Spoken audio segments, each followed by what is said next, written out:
অন্যায় দেখে চুপ থাকা যাবে না। চুপ থাকার জন্য আপনাকে মানুষ বানানো হয় নাই, প্রতিবাদ করানোর জন্য মানুষ বানানো হয়েছে। 2 হাত দেওয়া হয়েছে অন্যায়ের প্রতিবাদ করার জন্য।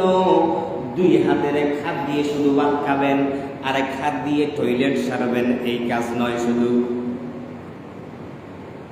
আমরা 1 হাত দিয়ে ভাত খাই, আর 1 হাত দিয়ে টয়লেটের কাজ করি। এছাড়া কি অন্য কোনো কাজ আছে আমাদের হাতে? কেউ আমাদেরকে মারলে আমরা পিছনে হাত দিয়ে বসে থাকি না? কেউ আমাদেরকে এসে ঘুষি একটা লাগাই দিলে আমরা পিছনে হাত দিয়ে বসে থাকি নাকি প্রতিহত করি? প্রতিহত করি না। এই 2টা হলো প্রতিহত করার যন্ত্র। অন্যায় দেখলে এই 2 হাত দিয়ে প্রতিহত করতে হবে। আমার নবীজি সাল্লাল্লাহু আলাইহি ওয়াসাল্লাম বলেছেন, শাসক যত বড় জালিম হোক,